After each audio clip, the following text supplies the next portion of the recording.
ہم نے صحابہ کو نہیں دیکھا، ہم نے تابعین کو نہیں دیکھا، ہم نے قرن اول کے پاکیزہ مسلمانوں کو نہیں دیکھا، لیکن ہاں ہماری آنکھیں فلسطین کے ان جیالوں کو دیکھ رہی ہیں۔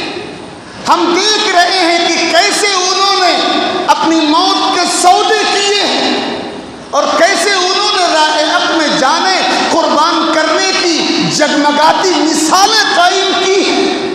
کیا کلیجہ اللہ نے ان کو دیا ہے، کیسا جگر اللہ نے ان کو عطا فرمایا ہے۔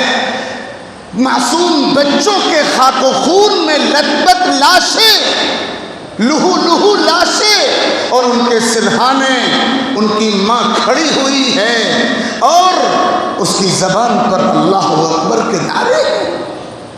ان کے سرہانے باپ کھڑا ہے اور وہ یہ سوچ رہا ہے کہ اللہ نے میری آرزو پوری کی۔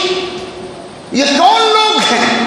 ہم پڑھا کرتے ہیں تاریخ و سیرت کی کتابوں میں کہ صحابہ کی مائیں اپنے بیٹوں کی شہادت پر اللہ کا شکر ادا کیا کرتی تھیں۔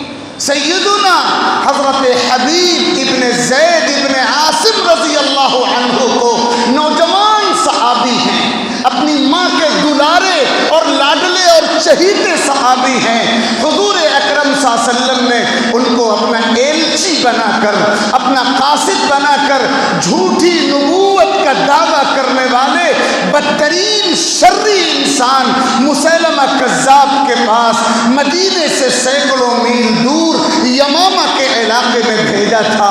حضرت حبیب کو بے دردی سے شہید کر دیا گیا تھا۔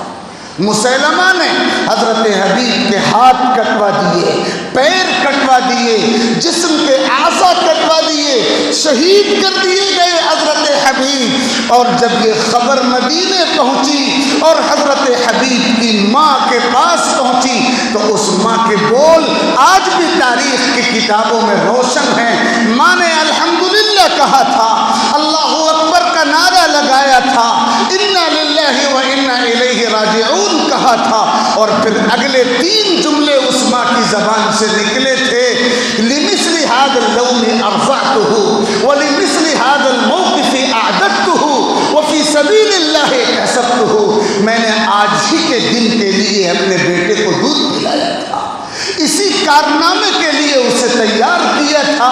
میری آرزو تھی میرے بیٹے کو شہادت کا مقام ملے، مجھے اللہ کے یہاں ثواب کی امید ہے، اللہ نے میری آرزو پوری کی۔ یہ وہ نقشہ تھا صحابہ کا۔ اس نقشے کا اگر کوئی عکس، اس نقشے کا اگر کوئی پرتو، اس نقشے کی اگر کوئی نقل آج کے ہم اپنے سماج میں دیکھ سکتے ہیں تو وہ فلسطین کے جیالوں کی تاریخ۔